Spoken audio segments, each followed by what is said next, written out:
Welcome to video prime. BC మహిళలకి అసలు బీసీలకి ఆత్మాభిమానం ఉండవలసిన అవసరం లేదు, ఆత్మగౌరవం ఉండవలసిన అవసరం లేదు అన్నట్టుగా ఉంది చంద్రబాబు నాయుడు గారి వ్యవహార శైలి అని తీవ్రస్థాయిలో ధ్వజమెత్తారు మాజీ మంత్రి, అలాగే బీసీ వర్గానికి చెందినటువంటి సీనియర్ నాయకులు కటారి ఈశ్వర్ కుమార్.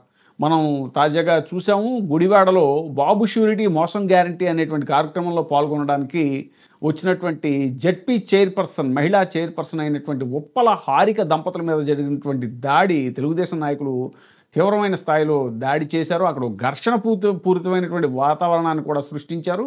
ఆ దాడిలో ఆవిడ కారు అద్దాలు కూడా పగలగొట్టడం జరిగింది. ఆ టైంలో ఉప్పల హారిక అలాగే ఆమె భర్త కూడా కారులో ఉన్నారు. తీవ్రంగా ఆవిడ మీద దుర్భాషలాడారు. పోలీసులు కూడా అక్కడ దగ్గరుండి తెలుగుదేశం నాయకులకి సహకరించారు. అలాగే రివర్స్లో కేసు పెట్టారు ఉప్పల హారిక మీద.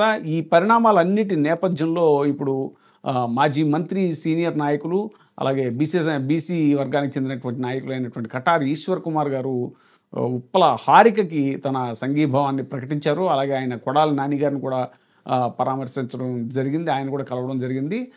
ముందే డిస్క్లైమర్ ఇచ్చారు, కొడాలి నాని గారికి ఈ దీంట్లో పాల్గొనట్లేదు, ఈ ప్రెస్ మీట్లో నేనే అడ్రస్ చేస్తున్నాను అని చెప్పి ఒక డిస్క్లైమర్ ఇచ్చి, కొడాలి నాని గారిని అంటే కోర్టు పరిధిలో ఉన్నందున ఆయన ఎవరు ఏం మాట్లాడరు అది ఇది అని చెప్పి ముందే డిస్క్లైమర్ ఇచ్చి ఆయన స్టార్ట్ చేశారు. బీసీ మహిళలంటే అంటే చంద్రబాబు నాయుడు గారి మహిళల కుటుంబంలో మహిళలకు మాత్రమే ఆత్మగౌరవం ఉంటుందా, వారికే ఆత్మాభిమానం ఉంటుందా, బీసీ మహిళలకి ఆత్మగౌరవం ఆత్మాభిమానం ఉండవలసిన అవసరం లేదు అన్నట్టుగా ఉంది చంద్రబాబు నాయుడు గారి పద్ధతి అంటూ ఆయన తీవ్రస్థాయిలో ఆరోపణలు చేశారు. వాళ్లే దాడి చేసి తిరిగి ఉప్పల హారిక మీద కేసు పెట్టడం ఏంటి అని చెప్పి ఆయన చాలా తీవ్రమైనటువంటి ఆరోపణలు చేశారు. ఆయన మాటలోనే వినండి. తెలుగుదేశం పార్టీ గుడివాడలో తెలుగుదేశం పార్టీ వ్యవహారం ఎలా ఉందంటే, చంద్రబాబు నాయుడు గారి సతీమణికి ఏదన్నా జరిగితే చంద్రబాబు నాయుడు గారి సతీమణికి మాత్రం ఆత్మాభిమానం ఉంటుంది. మా బీసీ జాతికి చెందిన ఒక ప్రజాప్రతినిధి, ప్రజల చేత ఎన్నుకోబడిన ఒక ప్రజాప్రతినిధికి మాత్రం ఆమెకి ఆత్మాభిమానం ఉండవలసిన అవసరం లేదు. తెలుగుదేశం పార్టీ ఇక్కడ గుడివాడలో తెలుగుదేశం పార్టీ నాయకులు వ్యవహరించే పద్ధతి నేను చెప్తున్నాను. వాళ్ళకి బీసీలకి, బీసీ మహిళలకి ఆత్మాభిమానం ఉండవలసిన అవసరం లేదు, ఆత్మగౌరవం ఉండవలసిన అవసరం లేదు. చంద్రబాబు నాయుడు గారి సతీమణిని కొడాలి నాని గారు ఎక్కడ ఏ సందర్భంలోనూ ఒక్క మాట కూడా అన్నది, ఒక్క ప్రూఫ్ కూడా వాళ్ళు చూపించలేకపోయారు. బయట ఎవరన్నా అనని అది వేరే సంగతి, కానీ చంద్రబాబు నాయుడు గారి సతీమణి మా అందరికి కూడా సిస్టర్ లాగే, కానీ వేరే క్యాస్ట్ అయినా కూడా. కానీ ఇవాళ ఒక బీసీ మహిళ ఎలక్టెడ్ రిప్రజెంటేటివ్ చైర్పర్సన్ కి అతి దారుణంగా నిన్న చాలా అవమానకరంగా చంద్రబాబు నాయుడు గారి సతీమణిని ఆ రోజు ఎవరైనా బయట అన్న వ్యాఖ్యలు ఏదైతే అన్నారని వాళ్ళు క్లెయిమ్ చేసుకున్నారో దానికి 1000 రెట్లు ఇక్కడ టీడీపీ గూండాలు ఒక బీసీ మహిళని దూషిస్తూ మాట్లాడారు. అయినా సరే ఒక బీసీ మహిళలకి, బీసీలకి వారికి వ్యక్తిత్వం ఉండదు అనే ఆలోచనతోనే తెలుగుదేశం పార్టీ నాయకులు ఉన్నారు. కానీ నేను ఆ కులం అవ్వక్కర్లేదు. ఇవాళ యాదవ్ సంఘం, ఇప్పటిదాకా యాదవ్ సంఘం ప్రెసిడెంట్ గారు కూడా, నియోజకవర్గ యాదవ్ సంఘం ప్రెసిడెంట్ గారు కూడా ఉన్నారు.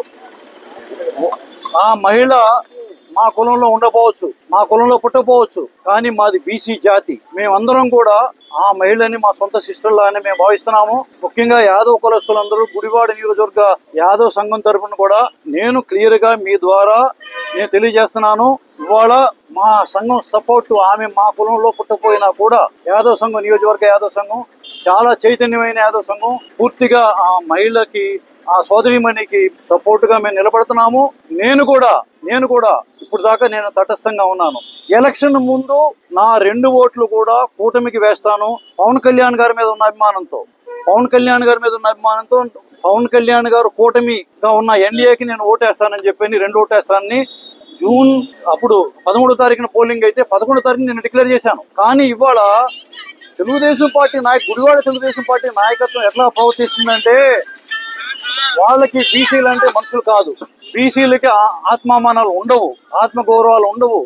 ఆ మహిళలకి అసలు వాళ్ళకి క్యారెక్టర్ ఉండదనే వాళ్ళు నిర్ధారణలో ఉన్నారు. కానీ మా బీసీ జాతికి కూడా ఆత్మాభిమానం ఉంది, ఆత్మగౌరవం ఉంది, మాకు క్యారెక్టర్ ఉంది, యూనిటీ ఉంది అన్నిటికంటే కూడా అని చెప్పి నిరూపించే కార్యక్రమంలో భాగంగా మేమందరం కూడా ఆ సోదరిమణితో ఉన్నాము.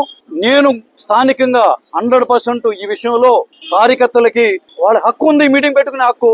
కార్యకర్తల దగ్గరికి వెళ్ళవలసిన బాధ్యత నాయకులకు ఉంటుంది. అందులో భాగంగానే సోదరిమణిని చైర్పర్సన్ గా ఎన్నుకున్న వాళ్ళలో గుడివాడ నియోజకవర్గం ఉన్న ఆ రోజు మీటింగ్ లో ఉన్న కార్యకర్తలు కూడా ఉన్నారు. వాళ్ళు పిలిచినప్పుడు సోదరిమణి వెళ్ళాలి, అక్కడికి చైర్పర్సన్ గారు వెళ్ళాలి. వెళ్ళకపోతే తప్పు అవుతుంది. అదే ఆమె చేసిన తప్పు ఏంటి? ఆమె చేసిన తప్పు ఆమెను ఆపి వెహికల్ ని ధ్వంసం చేశారు. ఆమెని అతి దారుణంగా మానసికంగా మీ ముందు ప్రెస్ ముందు చెప్పలేని విషయాలు కూడా అంత దారుణంగా తిట్టారు. అసభ్యంగా కుసంస్కారంగా వాళ్ళు ప్రవర్తించారు. కాబట్టి 100% నేను ఓపెన్ గానే ఈ రోజు నుంచి నేను కొడాలి నాని గారికి సపోర్ట్ చేస్తున్నానని చెప్పని ఇక్కడ వైఎస్ఆర్సీపీకి బీసీలని ఈ విధంగా వైఎస్ఆర్సీపీలో ఉన్న బీసీ ఎస్సీలని ఏ విధమైన అరాచకాలకి గురి చేసిన ఇప్పుడే సబ్స్క్రైబ్ చేయండి, లైక్ చేయండి, షేర్ చేయండి. VTV ప్రైమ్, మీ ఉత్తమాభిరుచుల సమ్మేళనం.